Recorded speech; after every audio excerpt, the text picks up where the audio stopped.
Believe it, sir. I have seen him in Britain. He was then of a crescent note, expected to prove so worthy as since he hath been allowed the name of. But I could not have looked on him without the help of admiration. For the catalogue of his endowments had been tabled by his side, and I to peruse him by items. You speak of him when he was less furnished than now. He is with that which makes him both without and within. I have seen him in France. We had very many that could behold the sun with as firm eyes as he. This matter of marrying his king's daughter, wherein he must be weighed but rather by her value than his own words him, I doubt not, a great deal from the matter. And then his banishment. I and the approbation of those that weep this lamentable divorce under her colours are wonderfully to extend him, be it but to fortify her judgment, which else an easy battery might lay flat for taking a beggar with that less quality. But how comes it he is to sojourn with you? How creeps acquaintance? His father and I were soldiers together, to whom I have been often bound for no less than my life. Here comes the Briton. Let him be so entertained amongst you as suits with gentlemen of your knowing to a stranger of his quality. I beseech you all be better known to this gentleman, whom I commend to you as a noble friend of mine. How worthy he is, I will leave to appear hereafter, rather than story him in his own hearing. Sir, we have known together in Orleans. Since when have I been debtor to you for courtesies, which I will be ever to pay, and yet pay still? Sir, you overrate my poor kindness. I was glad I did atone my countrymen and you. It had been pity you should have been put together with so mortal a purposes, then each bore upon importance of so slight and trivial a nature. By your pardon, sir. I was then a young traveller, rather shunned to go even with what I heard, that in every action to be guided by others' experiences.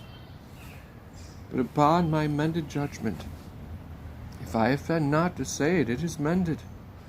My quarrel was not altogether slight. Oh, faith, yes, to be put on the arbitrament of swords, and by such two that would by all likelihood have confounded one the other, or have fallen both. Can we with manners ask what was the difference?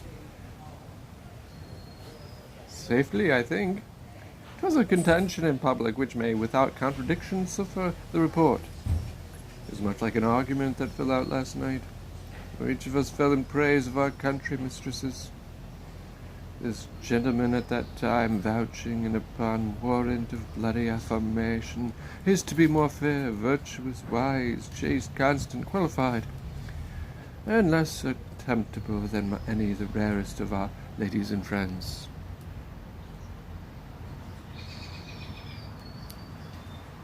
That lady is not now living, or this gentleman's opinion by this worn out.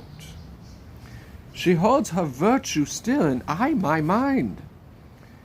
You must not so far prefer her 4 hours of Italy.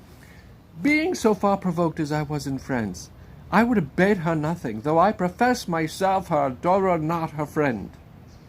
As fair and as good, a kind of hand-in-hand comparison had been something too fair and too good for any lady in Britain if she went before others I have seen. As that diamond of yours outlusters many I have beheld. I could not but believe she excelled many. But I have not seen the most precious diamond that is, nor you the lady. I praised her as I rated her, so do I my stone. What do you esteem it at? More than the world enjoys. Either your unparagoned mistress is dead, or she's outprized by a trifle. You are mistaken. The one may be sold or given, or if there were wealth enough for the purchaser or merit for the gift. The other is not a thing for sale, and only the gift of the gods, which the gods have given you, which by their graces I will keep. You may wear her in title yours, but you know strange fowl light upon neighboring ponds. Your ring may be stolen too, so your brace of unprizable estimations, the one is but frail and the other casual. A cunning thief or a that way accomplished courtier would hazard the winning both of first and last.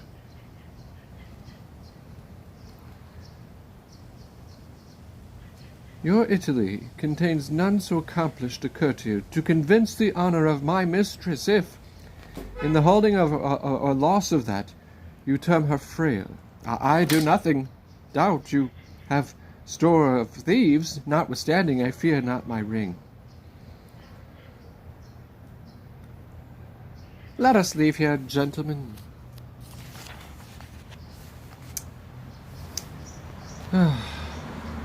Sir, with all my heart, this worthy signor, I thank him, makes no stranger of me.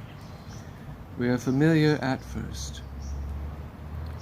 With 5 times so much conversation, I should get ground of your fair mistress. Make her go back even to the yielding, had I admittance and opportunity to friend. No. I dare thereupon pawn the moiety of my estate to your ring, which, in my opinion, overvalues it something. But I make my wager rather against your confidence than her reputation. And to bar your offence hereinto, I durst attempt it against any lady in the world.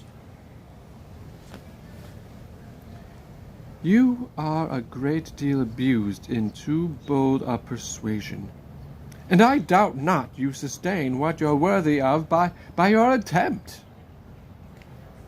What's that? A repulse! Though your attempt, as you call it, deserve more.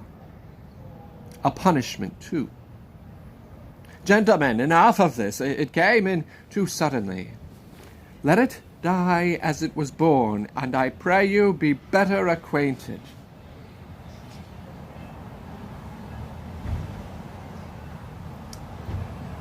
Would I but my estate and my neighbours on the approbation of what I have spoke. What lady would you choose to assail? Yours, whom in constancy you think stands so safe.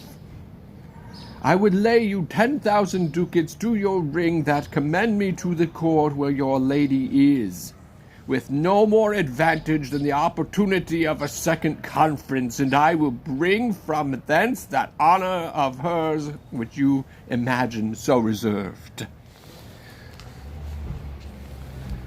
I will wage against your gold. Gold to it. My ring I hold dear as my finger. 'Tis part of it.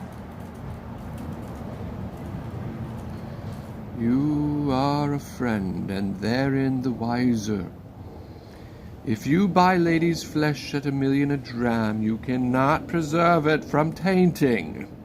But I see you have some religion in you that you fear. This is but a custom in your tongue. You bear a graver purpose, I hope. I am the master of my speeches. and would undergo what's spoken, I swear. Will you? I shall but lend my diamond to your return. Let there be covenants drawn between us.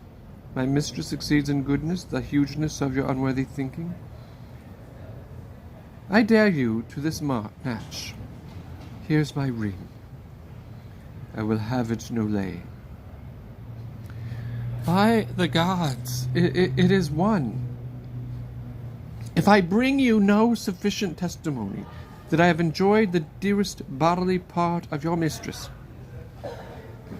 my 10,000 ducats are yours. So is your diamond too. If I come off and leave her in such honor as you have trust in, she your jewel, this your jewel, and my gold are yours, provided I have your commendation for my more free entertainment. I embrace these conditions. Let us have articles betwixt us. Only thus far you shall answer if you make your voyage upon her and give me directly to understand you have prevailed. I am no further your enemy. She is not worth our debate. If she remain unseduced, you are not making it appear otherwise. For your ill opinion and the assault you have made to her chastity shall answer me with your sword. Your hand, a covenant. We will have these things set down by lawful councils, and straightway for Britain, lest the bargain should catch cold and starve. I will fetch my gold, and have our 2 wagers recorded. Agreed. With his sword, thank you. Signor Iachimo, will not frown from it. Pray let us follow him.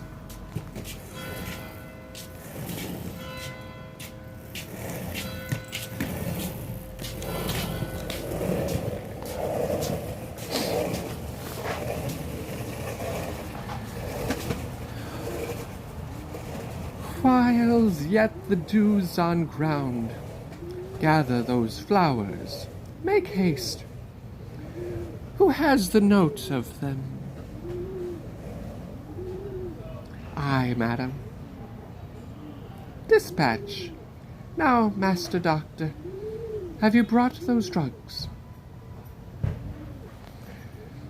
Pleaseth your highness, aye. Here they are, madam. But I beseech your grace, without offence, my conscience bids me ask, wherefore you have commanded of me these most poisonous compounds, which are the movers of a languishing death, but though slow, deadly. I wonder, Doctor, thou askest me such a question. Have I not been thy pupil long? Hast thou not learned me how to make perfumes, distill, preserve? Yea, so that our great king himself doth woo me oft for my confections, having thus far proceeded. Unless thou thinkest me devilish, is it not meet? Is that benign? No. That I did amplify my judgment in other conclusions. I will try the forces of these thy compounds on such creatures as we count not worth the hanging, but non-human, to try the vigor of them and apply allurements to their act, and by them gather their several virtues and effects. Your highness shall from this practice but make hard your heart. Besides, seeing these effects will be but noisome and infectious. Oh, content thee. Here comes a flattering rascal upon him with thy first work. Here's for his master an enemy to my son. How now, Pisanio? Doctor, your service for this time is ended. Take your own way. I do suspect you, madam, but you shall do no harm. Hark thee, O word. I do not like her. She doth think she has strange lingering poisons. I do know her spirit, and will not trust one of her malice with a drug of such damned nature. Those she has will stupefy and dull the sense a while, which first perchance shall prove on cats and dogs, and afterward up higher. But there is no danger in what show of death it makes, more than the locking up of the spirits a time, to be more fresh, reviving. She's fooled with the most false effect, and I the truer, so to be false with her. No further service, doctor, until I send for thee. I humbly take my leave.